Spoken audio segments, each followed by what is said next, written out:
പിതാവിൻ്റെയും പുത്രൻ്റെയും പരിശുദ്ധാത്മാവിൻ്റെയും നാമത്തിൽ ആമേൻ. ഈശോ മിശിഹായ്ക്ക് സ്തുതിയായിരിക്കട്ടെ. ഇന്ന് മാർച്ച് മാസം 7-ാം തീയതിയാണ്. ഈ പ്രഭാതത്തിൽ കർത്താവിൻ്റെ സന്നിധിയിലേക്ക് നമ്മെ തന്നെ ഒന്ന് വിട്ടുകൊടുക്കാം.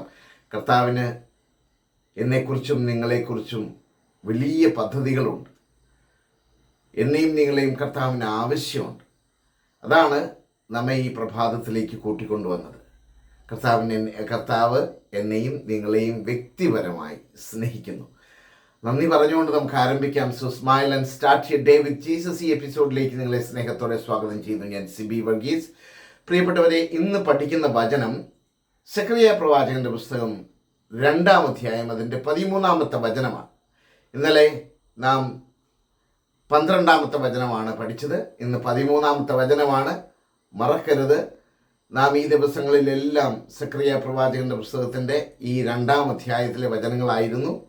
13 വചനങ്ങൾ അതിലുണ്ട്. ആ വചനമാണ് ഇപ്പോൾ പഠിക്കുന്നത്.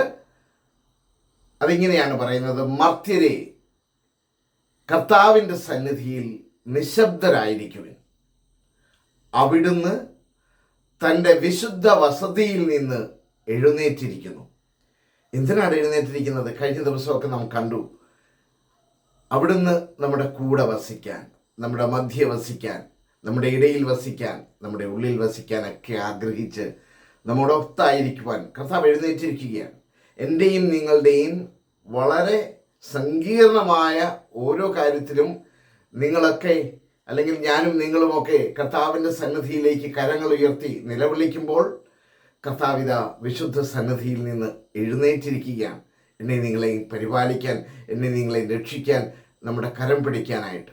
അതുകൊണ്ട് കർത്താവ് പറയുകയാണ്, നമ്മോട് ഈ വചനം പറയുന്നു: മർത്യരെ, നിങ്ങൾ അവിടുത്തെ സന്നിധിയിൽ നിശബ്ദരായിരിക്കും. ശാന്തമായിട്ടിരുന്നാൽ മതി. B silent all people before the Lord, for he has roused himself from his holy dwelling. അവിടുത്തെ വിശുദ്ധ വസതിയിൽ നിന്ന് എഴുന്നേറ്റിരിക്കുകയാണ്. അതുകൊണ്ട് നമ്മുടെ സങ്കീർണമായ പ്രശ്നങ്ങളെല്ലാം കർത്താവിൻ്റെ സന്നിധിയിൽ ഒന്ന് കൊടുത്തേ. ശാന്തമായിട്ടിരുന്നേ.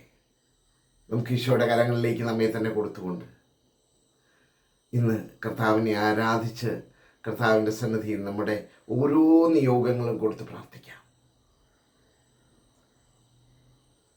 ക്രൂശിൻ നിഴലിൽ നീറും മുറിവിൽ മനം പാടി നിൻ സ്തോത്രം,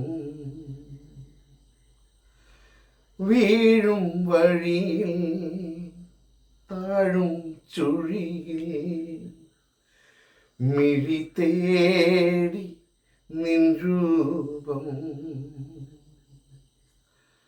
ഇടം വലമൻ ഇരുൾ പെരുകി, ഇല്ല വേറൊരാളെന്നെ ഒന്നു താങ്ങുവാൻ നാഥ. കർത്താവേ, വേറെ ആരുമില്ല എന്നെ സഹായിക്കാൻ.